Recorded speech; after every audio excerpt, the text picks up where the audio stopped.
نہ ہوتا تو اسرائیل آپ حملہ کرنے جا رہا تھا اور انڈیا وغیرہ یہ سارے آ جاتے.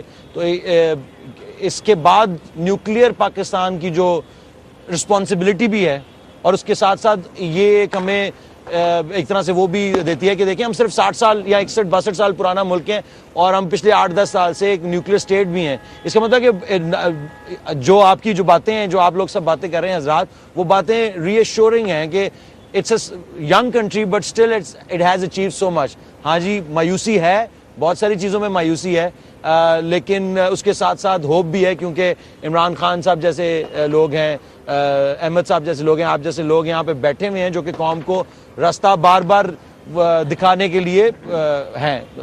احمد صاحب آپ اس کے بارے میں کیا کہیں گے؟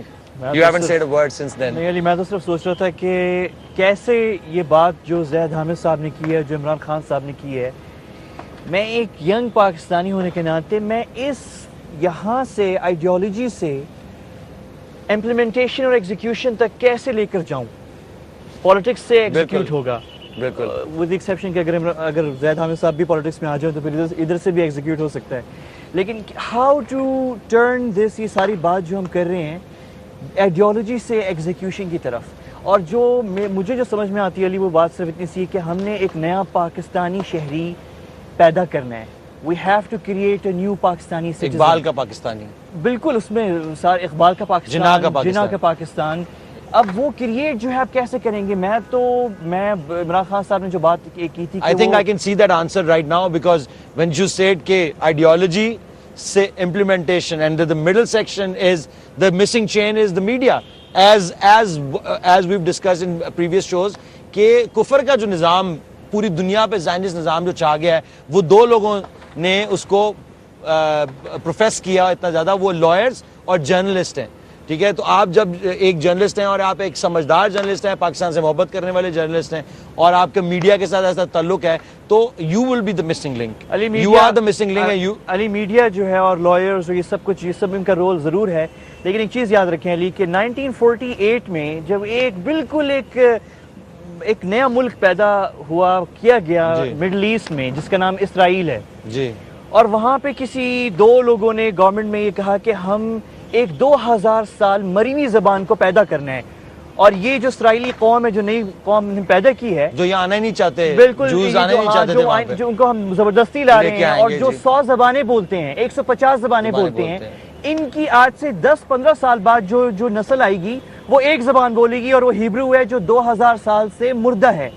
تو لوگ, میڈیا ہو, چاہے پولیٹیشینز ہوں یا آپ کے انٹلیکچوئلز اس وقت جو وہاں اسرائیل کے تھے, وہ ہنس رہے تھے اس بات پہ, یہ کیسے ہو سکتا ہے, how can you do this, ایک 2000 سال پرانی زبان کو آپ کریٹ کریں.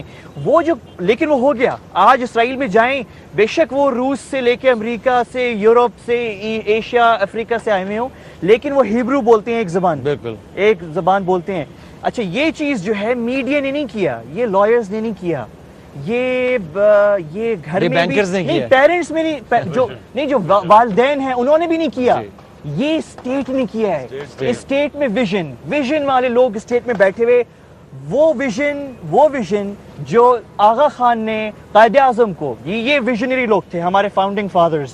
آغا خان نے قائد اعظم کو اس وقت کہا تھا کہ سر اگر یہ نئی مملکت جو ہے اس کی قومی اگر کوئی زبان ہو تو وہ یا تو فارسی ہو یا عربی. اب سوال یہ نہیں ہے کہ کیا وہ صحیح تھا کیا غلط تھا, پوائنٹ یہ کہ ویژن تھی, کہاں دیکھ رہے تھے, کہاں سے, کس ماضی سے لے کر کس مستقبل کی طرف دیکھ رہے تھے, یہ ویژن ہے. اب یہ کرنے کے لیے نا آپ کو علی اسٹیٹ چاہیے ہوگی, you need a strong state, ایک مضبوط اسٹیٹ. یہ پیچھے جو ہے آپ کو کوئی ویژنری لوگ چاہیے جو پیچھے بیٹھے ہوں, اور فرینکلی میں اس میں کوئی شرمندگی محسوس نہیں کرتا کہتے ہوئے.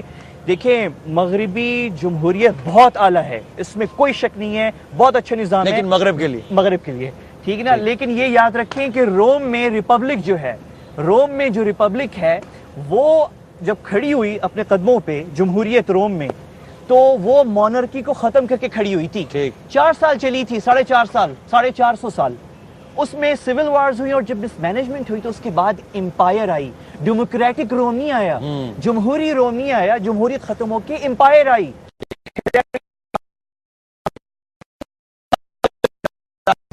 نظاموں سے مسئلہ نہیں ہے. ابھی ایک بلڈنگ ہے یہاں پہ, آج میں دیکھا اور مجھے افسوس سے اور شرم سے میرا سر جھک گیا کہ قائد اعظم کی تصویر نمبر 3 پہ ہے اور اپنے پولیٹیکل لیڈرز کی تصویریں یا اپنے آنے والے بچوں کی تصویریں اوپر لگائی ہوئی ہیں، یعنی کہ آپ قائد اعظم سے زیادہ سپریم، یعنی کہ ہمیں بتایا جا رہا ہے کہ یہ وہ لوگ ہیں جو ملک کو بچائیں گے آگے. مجھے شرم آتی ہے اس ملک میں رہتے ہوئے. کبھی کیا لوگ اس کو مان لیں گے؟ کیا ایسے آپ تصویریں لگانے سے بھی کسی کو لیڈر بنا دیتے ہیں یا پبلک میں پاپولر کروا دیتے ہیں؟ یہ غلط فہمی ہے لوگوں کی. دیکھیں، ایک تو میں AQ خان صاحب کے بارے میں انہوں نے جو اب یہ آپ نے بھی ان سے سوال پوچھا، کہنا چاہتا ہوں. دیکھیں، جو قوم میسائل ٹیکنالوجی ڈیولپ کر سکتی ہے اور ایک نیوکلیئر ہتھیار ڈیولپ کر سکتی ہے، آپ یہ سوچیں کہ آپ نے جو بات چھوڑ دی کہ اس کی کتنی 7 سال کتنی ٹیکنالوجیکل چیزیں ڈیولپ، وہی میرا سوال کا مقصد یہی تھا. اور بات بالکل ٹھیک کی کہ کوئی ویژن ہی نہیں ہے، کسی نے کوئی کوآرڈینیشن نہیں کی. کوئی ہمارا اتنا، اگر آپ ایک سائنس میں آگے بڑھے ہیں تو وہ اس کو پاپولرائز کریں تاکہ ٹیکنالوجی آئے پاکستان میں. ٹیکنالوجی کی آپ دیکھ لیں کہ سویلین ٹیکنالوجی، کوئی امریکہ کی جو اتنی انڈسٹری ڈیولپ ہوئی ہے، ان کی ساری سائنسز ملٹری ٹیکنالوجی سے سویلین پرائیویٹ سیکٹر میں وہ پہلے یوز کرتے ہیں 30-40 اور یہ جو ساری آپ کی یہ کمپیوٹر ڈیولپمنٹ ہوئی ہے ساری ملٹری سے کر کے اور پھر آئی ہے سویلین. ہمارا کوئی کنیکشن ہی نہیں ہے اس کا. اور یہ بالکل ویژن کی بات نہیں، کوئی لیڈرشپ کے اندر کوئی لمبی ویژن نہیں ہے.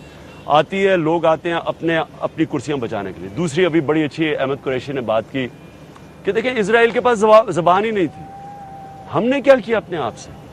ہم نے، اور یہ مشرف دور کے میں خاص طور پہ بات کر رہا ہوں، میں جب ہندوستان میں جب کرکٹ کھیلا کرتا تھا 70s اور 80s میں، تو ہم جب ہندوستان جاتے تھے تو ان کو کمپلیکس ہوتا تھا پاکستانیوں سے. ابھی بھی ہوتا ہے.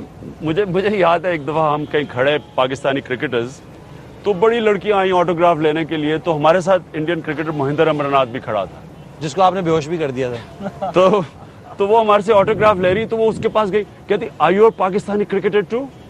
تو وہ آگے سے کہتا ہماری یہ قسمت کہاں. تو ہم وہاں جاتے تھے، we have to be proud. ایک پاکستانی کمپلیکس تھا وہاں.